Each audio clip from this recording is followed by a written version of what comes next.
elevando o nosso pensamento ao Pai da vida, que nos deu a oportunidade de estarmos novamente aqui reunidos, em nome de Jesus, os mentores espirituais, os nossos anjos guardiões, que por amor a nós todos vieram nos acompanhar nessa jornada.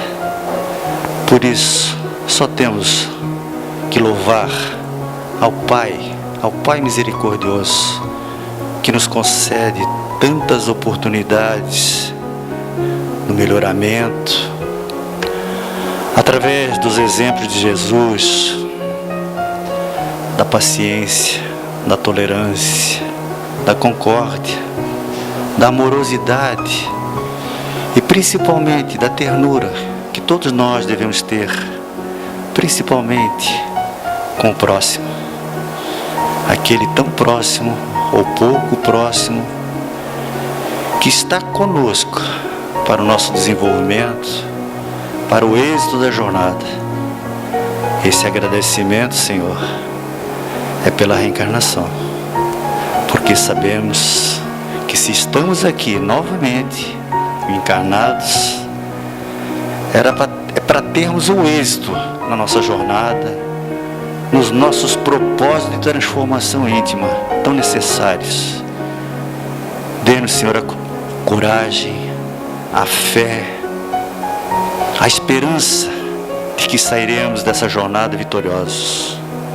Dê-nos principalmente, Senhor, o Teu perdão pelas faltas que cometemos a cada instante pela nossa invigilância, mas igualmente, Senhor, nos dê a força para perdoarmos os nossos adversários e que eles também nos perdoem. Aos mentores da casa que estão sempre conosco, agradecemos esse contínuo auxílio. E fique conosco, agora e sempre, que assim seja. Temos a satisfação hoje do Sidney Lourenço, que vai nos falar sobre um tema realmente bastante sentimental, que é a perda de entes queridos. E o Sidney, quem não conhece, ele é um trabalhador já nacional no movimento espírita, trabalhador da casa de Florianópolis, Amor e Humildade do Apóstolo, e também contribui na FEC, é vice-presidente do setor da mediunidade. E que Jesus te abençoe. Queridos amigos, que a paz do Cristo esteja em nossos corações. Para a gente falar desse tema sobre perda de entes queridos, sobre a morte, sobre o retorno do espírito à vida corporal, é importante que a gente fale sobre a união do espírito com o corpo. Para que a gente entenda como é que acontece a morte, é bom entender como é que surge ou como é que acontece a vida. Porque o processo da morte é o inverso do que acontece quando há a reencarnação. Um ponto fundamental do conhecimento espírita é que o corpo físico e o perispírito são apenas instrumento do espírito. A sede das sensações, da percepção e do sentimento está no espírito. Então quem sente, quem ama, quem odeia é o espírito. O perispírito e o corpo físico nada mais é do que instrumentos do espírito na realidade. Então o perispírito ele sempre vai guardar a semelhança da última reencarnação. O fato dele se ligar célula a célula do corpo físico, ele acaba quando acontece a morte, ao retornar ao plano espiritual, ele vai ter as características da última reencarnação que nós tivemos. Por exemplo, eu sempre dou esse exemplo, se por acaso eu vindo lá de Florianópolis, estivesse desencarnado no meio do caminho, eu chegaria aqui e dizer, gente, não vai ter palestra, né? Porque eu acabei de morrer. Então, mas como é que eu me apresentaria para que vocês pudessem me identificar? Seria assim, meu perispírito moreninho, embora eu estou encarnado ainda, tá? Mas o perispírito moreninho para vocês verem. Aí o que acontece? Seria identificado. É o que acontece com as nossas crianças, por exemplo, né? Quando diz assim, mamãe, o vovô está sentado aqui na sala. O vovô já morreu já faz uns 10 anos. E a mãe fica de cabelo em pé, né? Mas a percepção das crianças e dos adolescentes aos espíritos do mundo espiritual, isso é normal. Isso vai acontecer daqui para frente mais ainda, porque vai ser um processo normal, esse desenvolvimento psíquico. Mas como é que é identificado? Quando a gente fala que aquela casa é mal assombrada, ou aquele lugar é assombrado, ou eu vi um fantasma, ou vi um espírito, é a semelhança da última reencarnação que a pessoa teve, que fica gravado no perispírito. Lembrando que isso acontece muito com os espíritos ainda em processo de evolução. Os espíritos mais evoluídos, os espíritos que já adquiriram um grau de evolução, eles podem moldar o perispírito. O perispírito é plástico, é moldável, ele pode modificar a sua estrutura. O Emmanuel, por exemplo, teve outras reencarnações após aquele período lá em Roma Antiga, mas quando ele se apresentou para Chico, ele disse: Chico, eu vou me apresentar a você numa etapa, numa reencarnação, onde eu tive uma grande oportunidade e perdi. Foi quando ele teve um encontro com Cristo à época. E ele então se apresentou ao Chico como Publio Lentulus. Então ele modificou o perispírito dele para se assemelhar àquela última imagem, ou àquela imagem daquela época, cerca de há 2000 anos atrás. Então, só para que a gente possa entender, quem manipula, quem faz todo esse processo é o espírito. O espírito, quanto mais desenvolvido, ele vai elaborar todas essas questões e influenciar esse material que é o do perispírito, que é do fluido cósmico universal. O corpo físico, então, é um instrumento do espírito. Então, esta ligação do perispírito com o corpo gera, então, a necessidade reencarnatória. Então, por que nós temos necessidade de reencarnar? Allan Kardec vai nos afirmar, primeiro aqui na passagem João, e depois Allan Kardec vai nos afirmar essa necessidade. Então, uma das primeiras é que nós temos que nascer de novo para entender o reino de Deus. Esse nascer de novo é para que a gente cresça, aprenda, progrida, para poder daí entender as leis divinas. Esse é o processo natural de todos nós aqui na Terra. Na questão 171 do Livro dos Espíritos, Allan Kardec pergunta: em que se fundamenta a lei da reencarnação? E os espíritos respondem: na justiça de Deus. Então, como é que a alma, o espírito, aquele que está no mundo, nós que estamos no mundo, quando vamos contrário à lei de Deus, agimos contrário a essa lei de harmonia, como é que nós podemos nos ajustar às leis de Deus? Através do processo reencarnatório.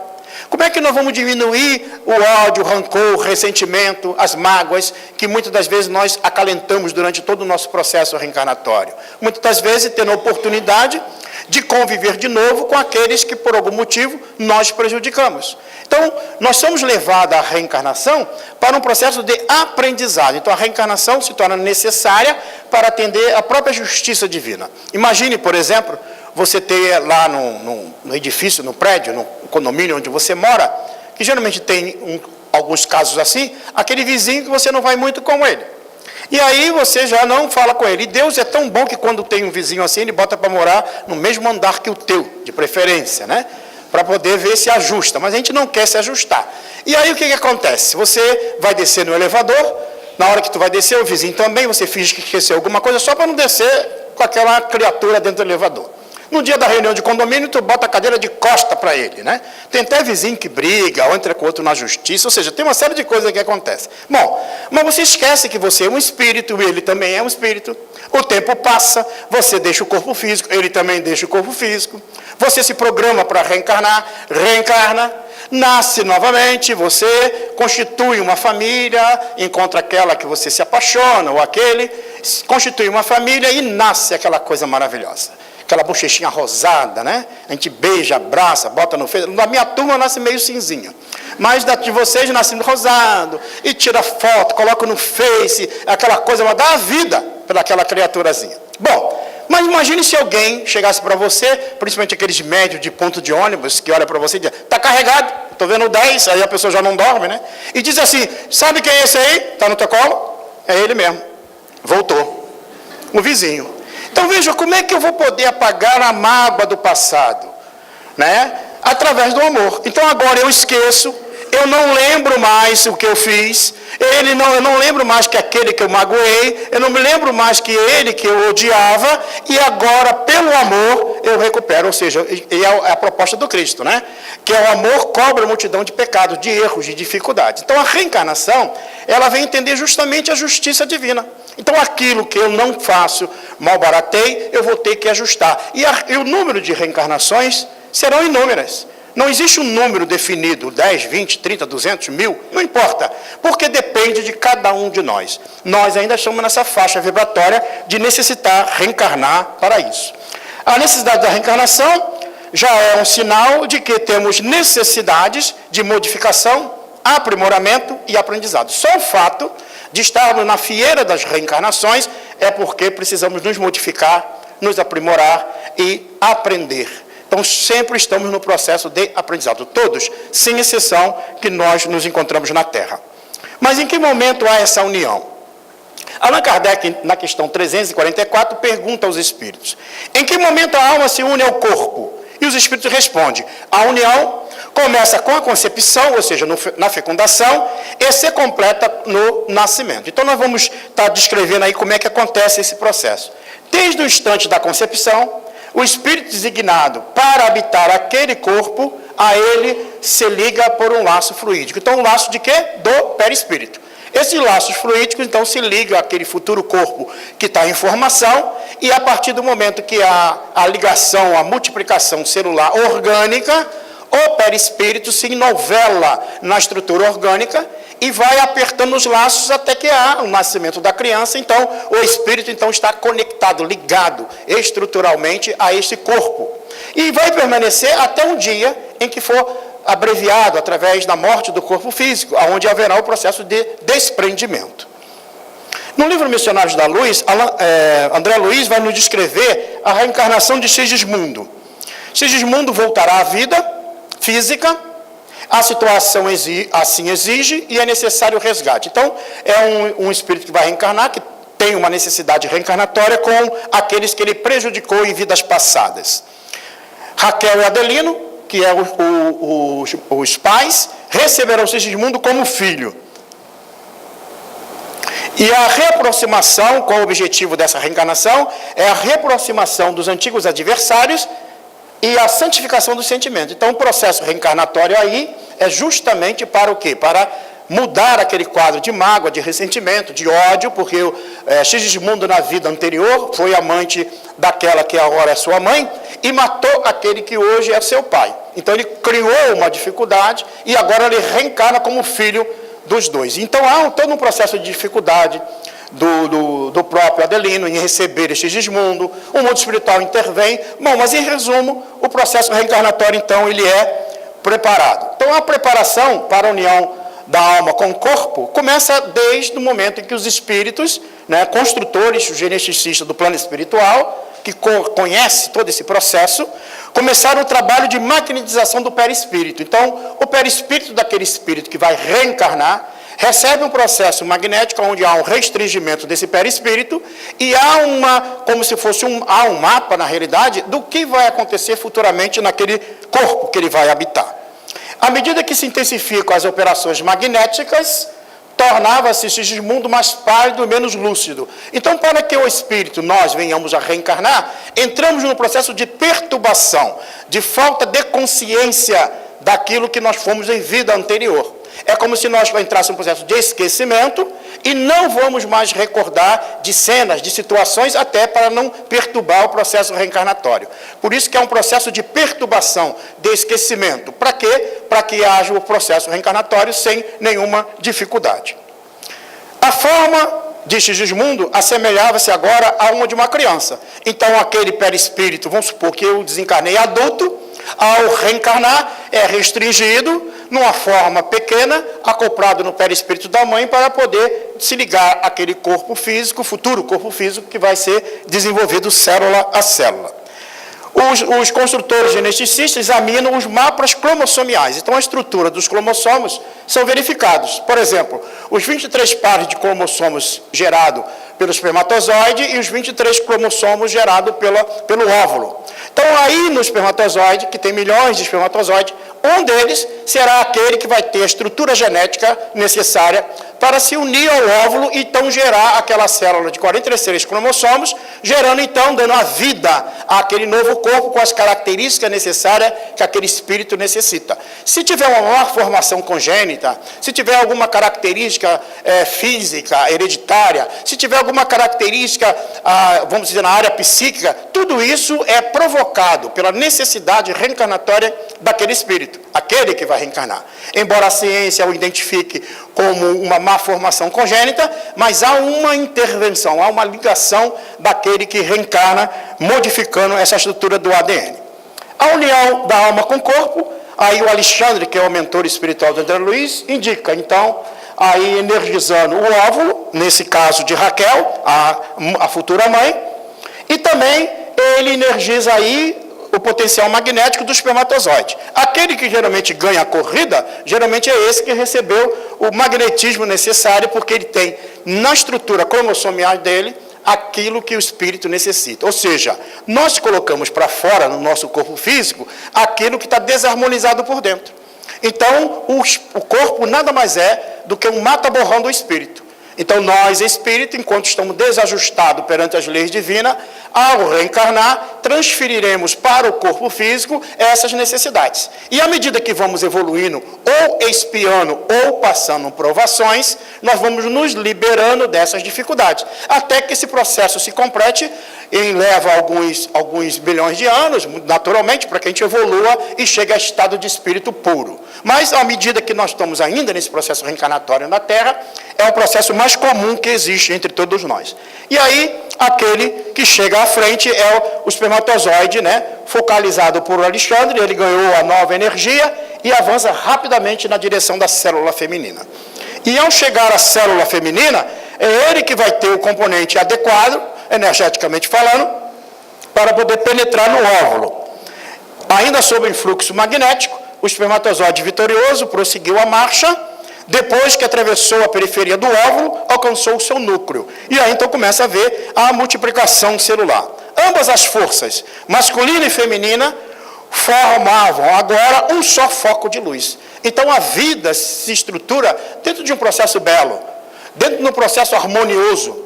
Por quê? Porque nós, ao chegar a reencarnar, é porque há uma intervenção divina dos bons espíritos para que isso aconteça. Um laço fluídico, uma extensão do seu perispírito, o liga ao óvulo, fecundado no momento da concepção. Então agora tem o Sigismundo espírito, se liga a essa estrutura do óvulo, que começa a ver a multiplicação celular.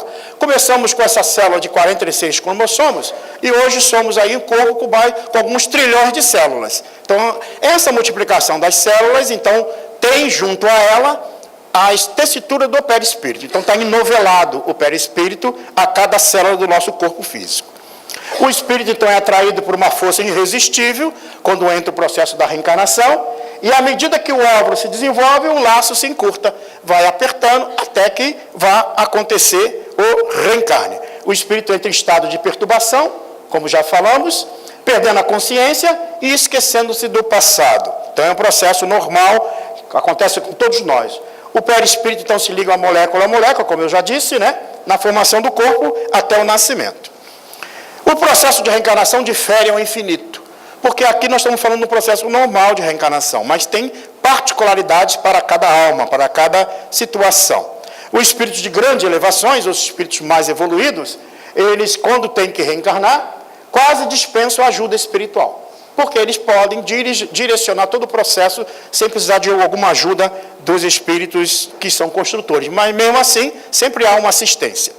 Os inferiores necessitam de cooperação muito complexa, como nós vimos ali, né, toda a estrutura que nós vamos reencarnar, muitas das vezes temos consciência do que vai ocorrer nas nossas reencarnações, muitas das vezes não temos consciência, muitas das vezes reencarnamos e saímos do corpo, e depois voltamos para o corpo sem perceber que esse fenômeno aconteceu, e muitas das vezes somos atraídos a conviver, a viver novamente com aqueles que nós precisamos no processo reencarnatório. A reencarnação de Sigismundo, diz Alexandre, obedece às diretrizes mais comuns. Então, é um processo normal. Eu sempre, quando falo do tema, eu gosto de perguntar se por acaso tem alguém aí, porque eu estou querendo me programar para a próxima reencarnação, saber quem pode me receber como filho. Tem alguém aí? Na primeira turma tinha um pessoal lá, ninguém hoje aí. Opa, apareceu uns lá, beleza. Depois me dá um nome aí, o Face, tá? Para a gente depois entrar em contato na outra vida. Veja bem, é raro, diz André Luiz no livro Entre a Terra e o Céu, são raros aqueles que nascem entre amigos, entre aqueles de afetos. A grande maioria de nós reencarnamos entre desafetos. Aqueles que nós precisamos ajustar de vidas anteriores. Por isso que esse embate psíquico-emocional no processo reencarnatório de todos nós irá acontecer porque nós somos espíritos ainda que estamos precisando crescer em nossa caminhada terrena.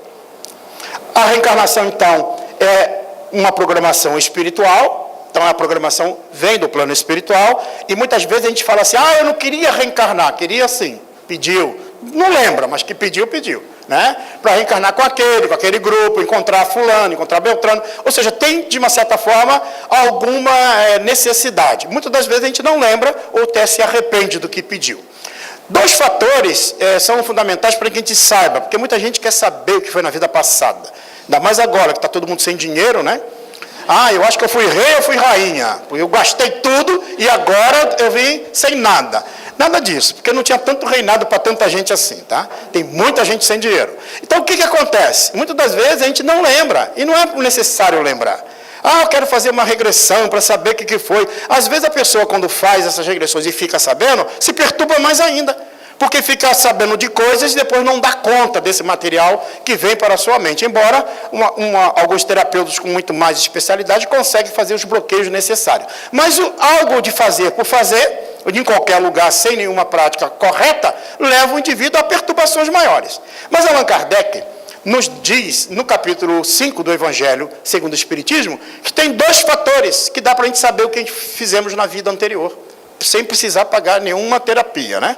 Está lá. O primeiro deles é a nossa consciência, a voz da consciência, ou seja, antes de reencarnar, aqueles amigos, espíritos amigos, o nosso anjo de guarda, espíritos familiares, eles interviram para que a gente reencarnasse. E diz, olha, você vai reencarnar, vai ajustar, vai reencarnar lá em Balneário, vai reencarnar em tal lugar, vai fazer isso. Mais ou menos um panorama do que vai nos acontecer. Então, quando eu reencarno, fica como se fosse gravado na minha voz, uma voz da nossa consciência, como dizendo assim, não faça isso, vai por ali, perdoa, ama mais, caminha, esquece, e muitas vezes a gente faz o contrário, por isso que muitas vezes dá alguma coisa errada. E a outra questão que faz que a gente lembre o que foi na vida passada é as tendências instintivas.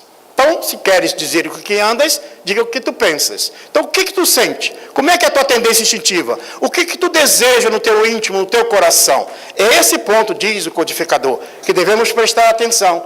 É aí que devemos trabalhar para modificar. Então, dá para saber, mais ou menos, o que nós já fizemos, que não deve ser repetido, para que a gente modifique a partir da análise, com muito cuidado, das tendências instintivas. Então, esse processo está lá no capítulo 5 do Evangelho segundo o Espiritismo, na mensagem, na página intitulada Esquecimento do Passado. Geralmente, participamos dessa programação quando temos consciência, participamos da programação reencarnatória, visa as necessidades de todos, então não existe uma reencarnação específica para o indivíduo, ele tem a ver com o grupo familiar, tem a ver com uma necessidade, de uma certa forma, para todos em processo. Para que a gente possa reflexionar um pouco sobre a reencarnação constitui sempre uma bênção que se concretiza com ajuda superior. Então, esse processo sempre vai ter essa ação em qualquer aspecto que nós possamos imaginar que o processo reencarnatório ocorra. No Livro dos Espíritos, na parte 2ª do Livro dos Espíritos, que tem como título do Mundo dos Espíritos, no capítulo 3, da volta do espírito extinta à vida corpórea à vida espiritual, o retorno do espírito à vida espiritual, e os itens que são estudados nesse capítulo são interessantes. A alma após a morte, separação da alma e do corpo, perturbação espiritual, que eu acabei de explicar agora de uma forma muito simples, e mostrando toda a consequência que ocorre com o espírito. Aqui, nessa obra, Obreiros da Vida Eterna, de nosso querido André Luiz, psicografia do nosso querido Chico Xavier, ele descreve a desencarnação de Dimas. Agora nós vamos falar da desencarnação. A desencarnação ocorre nesses procedimentos. Acho que no som, não precisa o som. Aqui nós temos aí os espíritos próximo ao Dimas. Dimas está muito doente. E ali estão os espíritos da casa, aí André Luiz e mais Jerônimo que chegam. Como vocês chegaram? O desligamento será hoje? Sim, a resistência orgânica terminou. Já estamos autorizados a aliviá-lo. Então aí estão se preparando para o desligamento.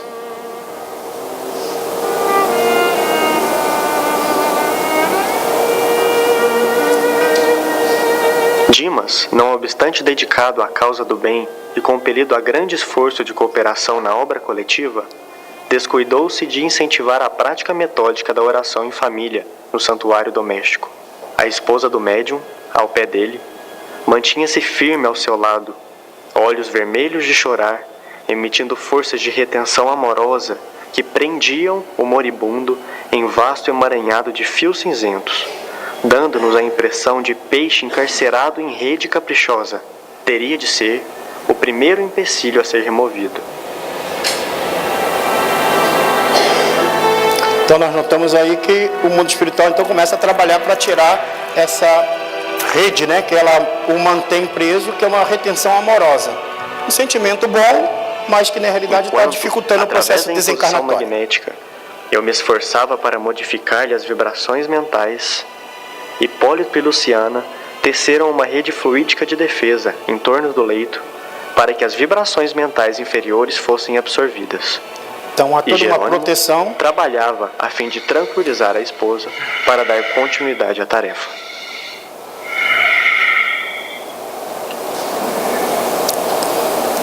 Aí é aquela melhora da morte que ocorre em muitos casos, né? Querida, vá descansar.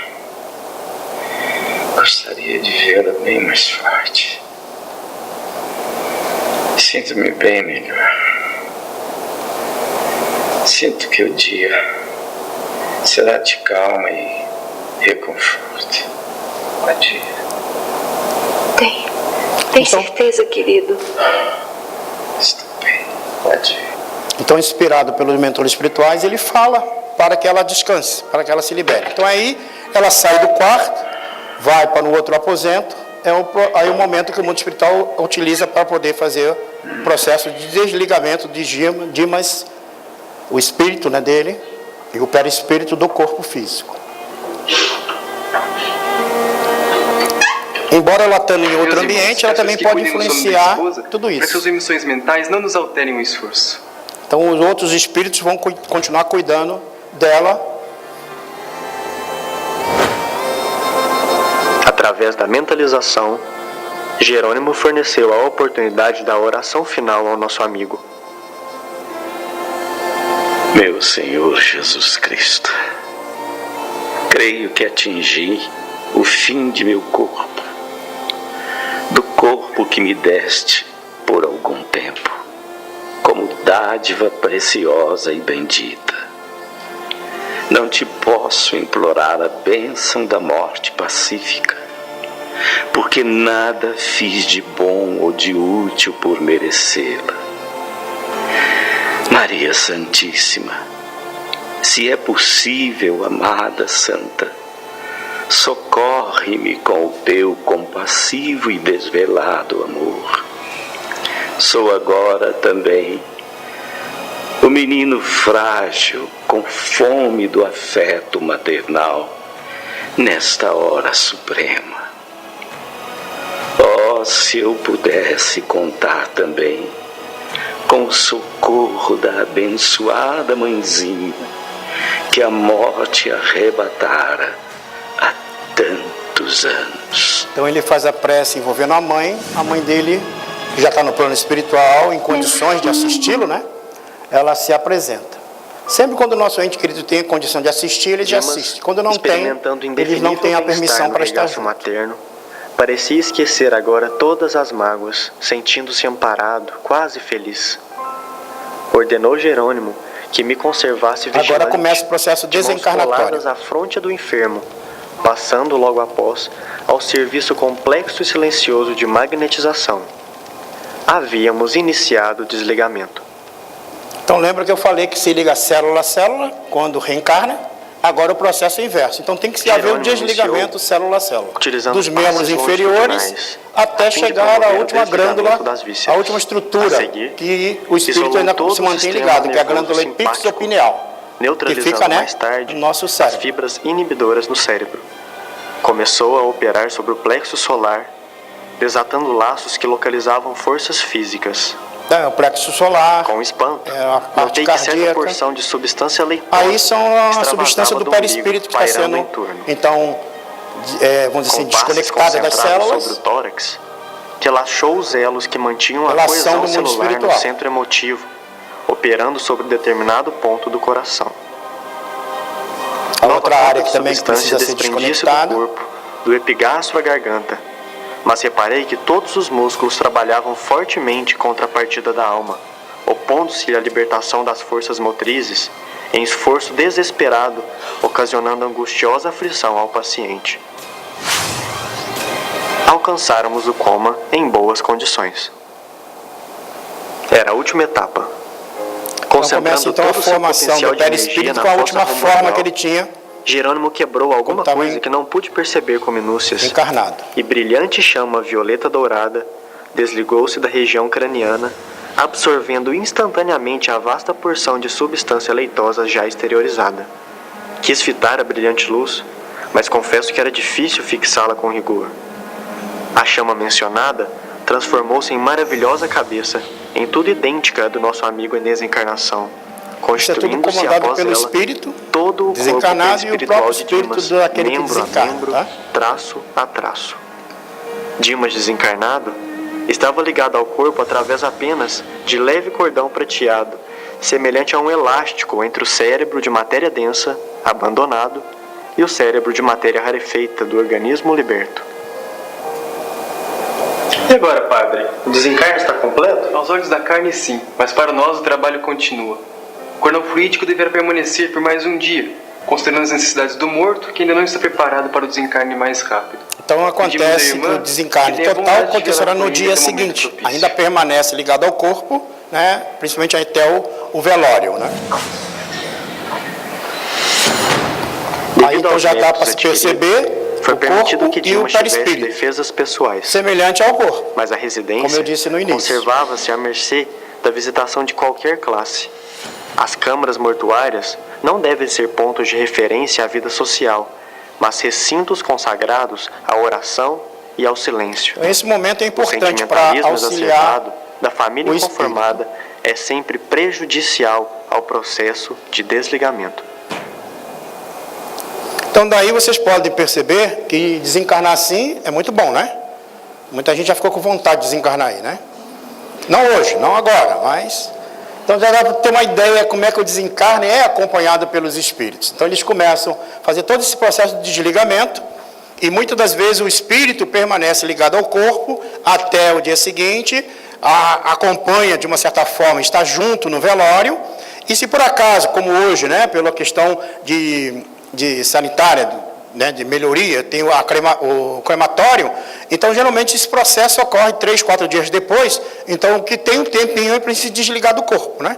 Então aproveita para se desligar, deixar as coisas, né, que tem que ficar na terra, mas o processo é que já começa a haver o desligamento, e só ficamos ligados, nós vamos ver agora aqui, dependendo da natureza do espírito, dependendo da nossa maneira de ser, né? Então o retorno à pátria espiritual, quando o corpo morre, a alma retorna ao mundo dos espíritos, de onde se afastara temporariamente. Então, o mundo espiritual é o mundo verdadeiro, é a pátria verdadeira. Quando nós reencarnamos e ficamos envolvidos nas questões do mundo, muitas das vezes valoramos muito mais a vida material do que as questões da vida espiritual. E isso é importante que aconteça, porque senão, qualquer coisinha, a gente queria voltar para o mundo espiritual. Ah, quebrei a unha, então vou me matar. Então não precisa nada disso. É preciso então que a gente tenha medo da morte, que a gente valorize o corpo físico, valorize a vida na Terra. Para quê? Para que esse processo ocorra como um processo de aprendizagem. No caso de suicídios, aqueles casos em que as pessoas atentam contra a própria existência, leva um sofrimento maior para o espírito, porque ele vai acompanhar todo o processo de disjunção cadavérica, de putrefração do corpo físico, de desfazimento de toda essa estrutura. Então, o sofrimento é maior. Embora já foi ensinado e é ensinado pelo Espiritismo, mesmo no caso do crematório ou de espírito ligado a essas estruturas, que o perispírito não é suscetível, por exemplo, de dar bicho. O perispírito não é suscetível de pegar fogo. Quem tem essa estrutura, quem tem essa probabilidade, é o corpo físico. Mas como o espírito é a sede das sensações, da percepção e do sentimento, ele sente tudo aquilo que ocorre com o corpo. Então, quanto mais puder se desligar das coisas do mundo material, da vida do dia a dia, das coisas que nos aprende tanto ao poder, ao controle, às situações, mais fácil será para nós no outro lado da vida. Ah, mas Sidney, e agora? Eu fiz tanta coisa que não deveria? Então começa a fazer daqui para frente coisa boa. Para chegar do outro lado, pelo menos com um pouquinho mais de consciência. Então, quanto mais eu tiver entendimento desse processo, do conhecimento, da vida após a morte, mais eu vou me tornar responsável, entendendo que o único que pode gerar a felicidade para a minha existência, no plano espiritual, sou eu mesmo. Então, quanto mais eu tiver essa consciência, melhor. A individualidade mantemos, nós não perdemos a individualidade, é um outro princípio do Espiritismo. A alma possui sua individualidade antes da reencarnação e conserva após a separação do corpo físico. Então, vamos conservar a nossa maneira. O fato de eu deixar de viver na Terra não significa que o fato de eu ir para o plano espiritual, que eu me tornei mais inteligente. Se eu era um homem mau e me tornei um homem bom de uma hora para outra, isso não ocorre, porque não há salto na natureza. Tudo vai funcionar da maneira como eu era na Terra, eu vou permanecer no plano espiritual. Na maneira como eu era na prática do bem, do amor, eu vou continuar tendo esses bons sentimentos do outro lado. Então, nós somos, vamos dizer assim, herdeiros de nós mesmos. Nós vamos ter que nos responsabilizar. A separação da alma do corpo, então, com a morte, desatam-se os cordões fluídicos, como nós vimos ali no filme, esses laços que prendem a alma ao corpo. Então, quando há o reencarne, há a ligação célula a célula. Quando há o desencarne, há o desligamento célula a célula do corpo físico. E o desligamento do perispírito é variável. Então, em alguns casos, pode permanecer durante mais um tempo ou pode permanecer durante horas, dependendo de cada situação. Eu acredito que várias pessoas assistiram aqui o filme Nosso Lar. Quem assistiu, por favor? Então, vários assistiram, dá para ter ideia. André Luiz, por exemplo, ficou 8 anos no umbral, naquelas regiões. Até alguns dizem assim que o umbral espírita é um pouquinho pior do que o inferno católico, né? Ficaram um pouco com medo. Mas não se preocupe, primeiro que a lama lá é medicinal e só vai ter gente conhecida, então não tem problema. Ô, pessoal, está por aí, ô Sidney, está aí, tá. Vai estar todo mundo lá, não te preocupa com isso. Bom, mas por que nós passamos nessas regiões? Porque nós, durante o nosso tempo na Terra, nós produzimos um processo mental-emocional de imagens, de pensamentos, de mágoas, ressentimentos, de processos mentais que nós mesmo criamos. Nós produzimos 96 mil pensamentos diários, sendo que 92 mil é pensamento à toa, sem lógica, sem base nenhuma. Então, ao desencarnar, nós saímos incrustados nesse processo mental-emocional e temos que desgastar, então passar por essas regiões, chamadas umbral, que só existe nos mundos inferiores, para quê? Para que haja esse libertar o próprio indivíduo das suas consequências, dos seus próprios atos ou daquilo que ele entreteve mentalmente durante o tempo na Terra. Por isso que, ao estando no corpo físico, nós podemos já nos disciplinando, mudando o nosso pensamento, tentando nos conhecer um pouco mais, nos perceber como espírito imortal. Para quê? Para que, ao sair do corpo, venhamos a ter uma morte mais tranquila. Por exemplo, Madre Teresa de Calcutá, quando retornou à pátria espiritual, ficou alguns minutos apenas e já recobrou a sua consciência, percebendo aquelas outras irmãs delas santas pela igreja, que a recebeu no plano espiritual. Então, dependendo de cada um de nós, e esse é um processo individual, não existe nada, eu frequentava o centro espírita, eu assisti 5.900 palestras, tomei não sei quantos litros de água fluidificada, assisti inclusive a palestra do Sidney também, né? E também tomei passe, e não sei quanto, 10 mil passes, não adianta nada, só vai te perguntar para você o que tu fez com tudo isso que tu recebeu. Foi uma pessoa melhor, agiu melhor, tentou viver um pouco melhor, vibrou melhor pelo mundo, pelas coisas, pela vida, porque quando eu me vinculo a fatos negativos, eu crio vínculos mentais com esses fatos negativos. Quando eu os reproduzo, ainda mais eu fico vinculado. E eu vivencio essas emoções de mágoa, de ressentimento e até de ódio por A, por B, por C, por as questões sociais. E quanto mais eu me vinculo a isso, acreditando que eu estou fazendo um bom serviço, ao mesmo tempo eu estou gerando em mim todo um processo mental-emocional que vai ter prejuízo para a minha própria felicidade. Então, filmes desajustados, desequilibrados, situações comportamentais, tudo isso gera dificuldade para o espírito para recobrar do outro lado e vai ter uma relação direta com as consequências do perispírito, de acordo com a afinidade com a matéria. Então, por exemplo, a gente tem muita ligação ao corpo físico, né? Às vezes o corpo está saradinho, bonitinho, a gente fica e ajeita, puxa para lá, puxa para cá, mas o dia que desencarna tem que deixar, por mais bonitinho que seja. Né? Não tem jeito. Então deixa, desencarnei, então tá, deixa o corpo lá, os bichinhos vão, né, fazer o serviço dele, não tem problema. Agora, o que eu preciso entender, e o Espiritismo nos ensina, o que é realmente propriedade do Espírito? O celular do ano vai ficar, por mais bonito que seja. Primeiro que lá não tem rede para pegar Facebook, nada disso, né? E outra, que por mais que eu goste de carro do ano, corpo físico, tudo isso vai ficar no plano físico. E se eu não aqui na Terra, enquanto estou aqui, se eu puder já arrumar, principalmente as questões de família, de bens, já arruma, já distribui, porque depois fica lá do outro lado, não era para dar para fulano, era para dar para ciclano, e vai continuar perturbado mais ainda. Então, quanto mais a gente tiver essa consciência, melhor. E Allan Kardec, no capítulo 16 do Evangelho segundo o Espiritismo, no tema que fala sobre a verdadeira propriedade, ele vai nos afirmar o que realmente é do Espírito. Aquilo que ele leva, que é aquilo que o Espírito leva, somente aquilo que é da alma, a propriedade dele. Tudo que é do corpo vai ficar. E ele diz, o que é realmente do Espírito? A inteligência, o conhecimento e as qualidades morais.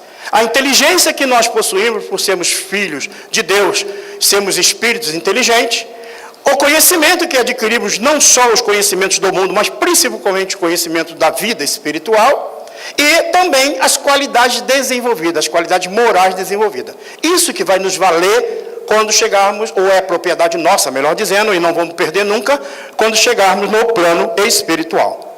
O processo, então, pode ser lento, de dias, de semanas, de meses, vida toda material e sensual. Então, leva mais tempo para se desprender dessas estruturas. E agora, pode ser instantânea, vida intelectual e moral elevada. Então, quando a vida moral, intelectual e moral é elevada, o processo de desligamento é um pouco mais rápido.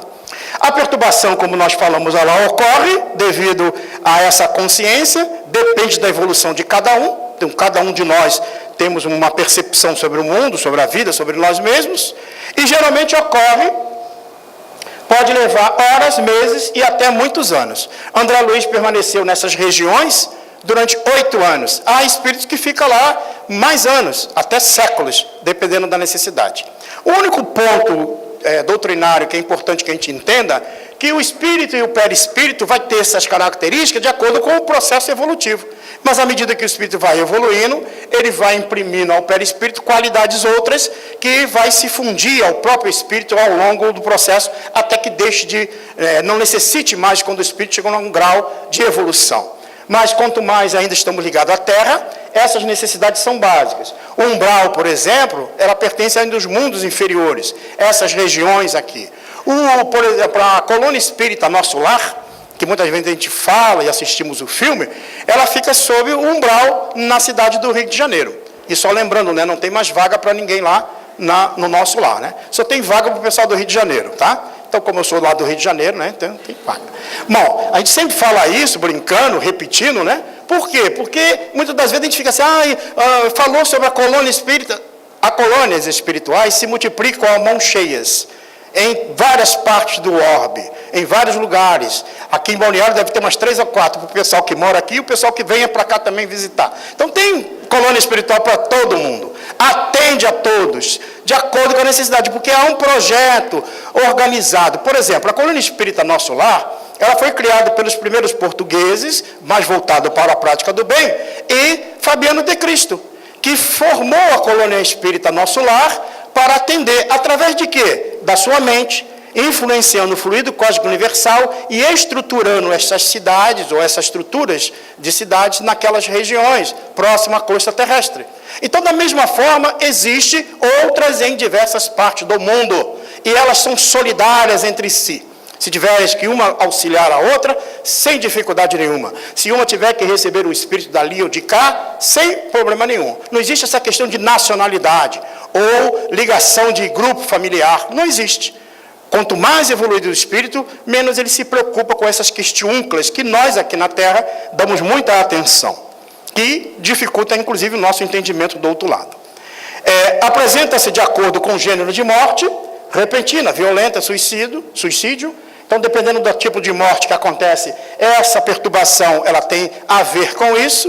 Por isso que ao acontecer uma morte, seja não natural como a de Dimas, é bom que nós venhamos a ter um pensamento de paz, de prece, de atenção emocional equilibrada para aquele espírito que está ali passando aquelas necessidades. Perturbação no homem de bem.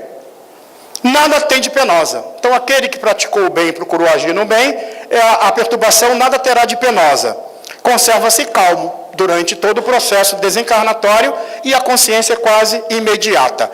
Tem um despertar tranquilo e sabe mais ou menos o que aconteceu. O conhecimento do Espiritismo exerce influência sobre a duração da perturbação? Então, vai depender do que nós estamos entendendo em relação ao Espiritismo. Mas o conhecimento vai nos facilitar. Influência muito grande, pois o espírito já compreende a sua situação antecipadamente. Então, ao ter ideia como funciona a vida espiritual, que agora a gente acabou de mostrar, ao retorno lá, já temos uma ideia. Então, quando acontecer o fenômeno, né, pode ser. E se não aparecer nenhum parente, lembra que o Sidney falou que nem sempre os parentes têm condições de estar junto. Às vezes pode estar, às vezes não. E nem sempre temos condições de lembrar o que aconteceu. Tem muitos que reencarnam, desencarnam e nem percebem que esse fenômeno aconteceu, dependendo do grau evolutivo de cada um. Mas há um detalhe, mas a prática do bem e a consciência pura são o que maior influência exerce. Então, só o fato de conhecer não avaliza ninguém, o fato de eu saber sobre a vida espiritual. Não, mas o que vai nos dar uma facilidade, ou melhor, as prerrogativas para receber a ajuda no plano espiritual é a prática do bem, que eu faço indiscriminadamente com qualquer pessoa, e a consciência pura, de ter agido de acordo com as leis divinas que está gravado em nossa consciência. Isso sim terá influência. Divaldo Pereira Franco, numa das suas palestras, disse, se por acaso você tiver um desmaio e achar que desencarnou, fica quietinho, de olho fechado, não abre o olho não. Se ouvir uma voz meio atrapalhada, pode ser obsessor, então tu fica quieto, né? Mas se tu ouvir uma voz calma, serena, tu abre os olhos, aí pode ser teu anjo de guarda que veio te receber. Mas muitas vezes a gente tem esse fenômeno, né, em casa, que a gente fala com um, fala com o outro, ninguém responde. Então, cuidado, pode ser que o pessoal seja só bravo com a gente, né? Não tenha desencarnado ainda, tá? Esclarecimento aos encarnados. Os desencarnados são sensíveis, continuam tendo sentimentos do mesmo jeito, né? As vibrações dos pensamentos, das emoções dos encarnados, então tudo aquilo que nós vibramos influencia aqueles nossos entes queridos que partiram. As crises de dor, nos leitos de morte, criam vibrações sombrias e prejudiciais. Então o desespero, as crises que muitas vezes acontecem, elas vão dificultar essa entrada no plano espiritual, essa harmonia dos espíritos no plano espiritual. Recebe e sente o impacto vibracional, entra em estado de perturbação, mais grave ainda, e pode ficar retido no ambiente terreno. Tem um amigo que o pai dele desencarnou, e ele, uma certa feita, disse, Sidney, eu ouvi ele entrando lá dentro de casa. E de repente ele entrou, a porta abriu, ele entrou correndo lá para dentro de casa. E eu disse para ele, vai embora, tu já morreu, não está mais aqui não, né? Ele virou assim naturalmente e falou com o espírito que ele estava percebendo a presença do pai ali. Mas muitas das vezes os nossos entes queridos permanecem junto de nós, principalmente quando tem alguma coisa, e muitas vezes o pessoal fala, porque ele tem alguma coisa pendente. Não existe algo pendente, há necessidade de ligações materiais, emocionais, psíquicas que a gente tem com o ambiente, ou atraído por aqueles que nós estamos ali. Como lidar? Com prece, sentimento bom, uma boa leitura. Certa feita, a nossa casa espírita funciona lá, todos os dias de atendimento fraterno e passe, desde manhã, desde segunda a sexta-feira, de 6h30 da manhã até a noite. Muitas das vezes as pessoas vão no atendimento fraterno, quando o ente querido está, vamos dizer assim, quase em processo de desencarne, como no caso do Dimas, e pedem para que a gente coloque na prece, para que ele não desencarne e tudo mais. E a gente atende, a gente orienta que o processo desencarnatório é normal, porque faz parte da Terra, pode acontecer com qualquer um de nós, mas a gente coloca na prece, para que ele não, ela pede, né, a pessoa pede para não desencarnar, mas a gente orienta que pode acontecer. Bom, O tempo passa, a pessoa desencarna, porque não dá para ficar no corpo o tempo todo, e daqui a pouco a pessoa volta e pede lá, vem cá, não dá para vocês fazer uma prece não para tirar meu pai lá de dentro de casa? Porque agora ele está lá, estou vendo ele, meu filho vê ele e tudo mais. Então essa realidade, nós precisamos tomar os cuidados para entender como é que funciona cada situação. A serenidade emite vibrações luminosas, que envolvem o espírito em bênçãos de paz, facilitando o seu desligamento e a sua adaptação no mundo espiritual. Então, essa adaptação no mundo espiritual, pelo nosso pensamento de serenidade, auxilia os espíritos. André Luiz vai falar da chegada dele ao plano espiritual, que teve a sensação de estar em casa, ele percebe, mais ou menos o ambiente, os amigos que o recebem. Foi fácil, levou menos tempo do que seria preciso na Terra para se adaptar. Então, vejam, quando nós reencarnamos, o processo de adaptação com o corpo precisa dessa infância que nós temos na Terra. O espírito completa o seu processo reencarnatório aos 7 anos de idade. Já no processo desencarnatório, ocorre, às vezes, um pouco mais rápido. Deixar o corpo físico e a adaptação no plano espiritual, às vezes, ocorre um pouquinho mais rápido do processo normal. A perda de pessoas amadas, a dor da separação, é aliviada com conhecimento e fé na vida futura, então isso é importante, esse conhecimento. A morte não é aniquiladora da vida, é um entendimento que a gente percebe que nossos entes queridos não morreu e vamos encontrar, ou seja, não há perda de entes queridos, na realidade a gente não perde, apenas ele morreu e vamos reencontrar, e não é o fim de tudo, mostrando que nós vamos reencontrar e continuar formando as famílias. A separação é temporária, a ausência, e é apenas uma mudança de plano, e depois a gente pode nos reencontrar. Continua o espírito a sua caminhada plena de novas oportunidades de progresso nos planos invisíveis. Então, continuamos evoluindo, aprendendo, estudando. Qual é a conduta melhor de nós encarnados? Resignar-se, aceitando, jamais se entregar ao pranto enfermiço ou ao desespero, fortalecer-se na oração e na fé. Diante da desencarnação, qualquer que possa ser a importância da perda ou da dor, mostre-se fortes, abafando toda manifestação de mágoa e desespero, apresentando-se de aspecto calmo nos funerais. Então é importante que venhamos a ter um aspecto calmo nesses momentos dos funerais. Veja que aqui retrata uma situação de um velório, onde algumas pessoas estão chegando do carro, mas elas estão em estado de prece, pensamentos positivos. Então, já irradiava do próprio carro para aquele ambiente do velório vibrações positivas. E isso é muito percebido pela presença de vários espíritos que concorrem. Aqui, nós temos ali já o espírito, o corpo, e o espírito sentado ali ao lado, ainda ligado pelo cordão fluídico, que é o último laço que vai ser desligado depois, para esse processo desencarnatório. E aí tem vários espíritos, a família, outros espíritos auxiliando, e é importante que os nossos comentários, nesse momento, sejam o mais agradável possível. Aí estão os espíritos, pode ser os espíritos de várias categorias que se aproximam, mas é importante que nós venhamos manter uma tranquilidade. Por quê? Porque um dia pode ser a nossa vez de estar ali, Então é bom que a gente também respeite aquele momento do outro, porque amanhã poderemos estar na mesma situação. Lembre-se de que um dia também estarás deitado numa urna mortuária e ainda preso às impressões da vida física, desejarás ardentemente que te respeite a memória e não perturbe o teu desligamento. E depois de consciente, vamos reencontrar no plano espiritual os nossos familiares, aqueles que nos faz muito caro aos nossos corações. E ao revê-los, nós vamos perceber que a vida continua. Os espíritos vão ao encontro daqueles a quem são afeiçoados, os ajudam e os felicitam. Aqueles que nos antecederam, muitas das vezes, ao caminho do mundo espiritual, e eles estão em condições já de nos receber. Pode ocorrer imediatamente ou não. Então, se por acaso não encontrar, não vão dizer, o Sidney falou que eu vou encontrar. Não encontrou, calma, aguarda mais um pouco e pode ser que ocorra mais para frente. Recordo-me que quando, ainda muito jovem, eu entrei para o Espiritismo aos 14 anos, hoje eu tenho só 25, mas na época, eu tinha 14. E quando eu entrei, recordo-me que ao estudar a doutrina espírita, entendia sobre a reencarnação e tudo mais, lá para os 18, 19 anos, a minha mãe partiu para o plano espiritual. Estava muito doente e ela desencarnou. E eu fui no hospital, lá no Rio de Janeiro, e, junto com os familiares, e o enfermeiro disse: preciso de alguém para ir lá no necrotério vestir a roupa no corpo. E aí todo mundo se olhou um para o outro, ninguém quis ir. E eu, espírita convicto, né, e corajoso, disse: eu vou. E aí quando eu falei eu vou, eu pensei: meu Deus, e agora? Será que ela existe? Ela vive mesmo ou não? Porque falar do morto do outro é fácil, né? Mas falar do teu morto é mais difícil.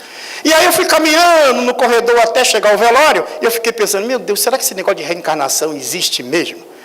Aí começou a bater a dúvida, de repente, né? E aí quando eu cheguei lá, ele puxou a gaveta, veio o corpo, vestimos o corpo, colocamos no caixão, eu olhei e falei: não, aquele amor, aquela atenção, aquele sentimento bom, não pode ter perdido.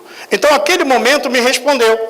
Levamos o corpo para o cemitério, velamos o corpo durante toda a noite, lendo mensagens do Evangelho segundo o Espiritismo, e no dia seguinte, junto com os irmãos, fizemos a prece, apenas dizendo: até breve, minha mãe, que um dia nós nos reencontraremos. Passado alguns meses depois, numa comunicação no centro espírita, através de uma médium, ela veio se comunicar, falando, preocupada com a família, e nós tivemos a oportunidade de dizê-la: mãe, não se preocupe com a gente. Aqui na Terra a gente vai dar um jeito de se harmonizar, de se perdoar. Agora, aí no plano espiritual, a senhora continua conosco, talvez vibrando, se nós tiver condição. Vejam, é uma realidade que deve ser traduzida tranquilamente por nós. Então, cada medida, cada momento que nós vamos tendo essa consciência, esse entendimento, vai nos facilitar muito a nossa maneira de lidar e a nossa maneira de como vai ser quando chegarmos no plano espiritual. Depende naturalmente da evolução e afeição devotada, né, para nós nos reencontrarmos. E a última reflexão para os nossos pensamentos: a dor da separação é justa e compreensível. É natural que a gente tenha dor, é natural que a gente chore pelo nosso ente querido, tenha saudade, isso é normal. Mas esta dor ou essa separação, mas não deve ser maior que a certeza de que a vida prossegue além do corpo. Então, quando eu tenho certeza que a vida prossegue além da sepultura, que eu vou reencontrar aqueles entes queridos, ou eles poderão reencarnar, aquele filho, aquela mãe, aquele pai, como meus filhos, ou netos, ou futuros netos, que poderão reencarnar de novo. Então, é um ciclo que nós entramos esse ciclo reencarnatório, que vamos substituindo as posições, até que venhamos a aprender e nos tornamos espíritos livres desse processo da fieira das reencarnações. Então, a doutrina espírita é uma doutrina que nos mostra o caminho, nos orienta, mas agir na prática depende da característica emocional e de sentimento de cada um de nós. Que Deus nos abençoe e nos fortaleça sempre na prática do bem. Muita paz. Sidney. Por certo, esta semana nós vamos refletir bastante sobre esse processo, que parece doloroso, mas que a doutrina dos Espíritos vem nos ensinar que para que amar se vai terminar ali. Então tem que ser um amor perpétuo realmente, e essa reaproximação no plano espiritual, ou até uma próxima reencarnação, vai se dar realmente por esse amor incondicional, sem ser possessivo. Que tenhamos todos uma boa semana, tenhamos a paz nos nossos corações. A partir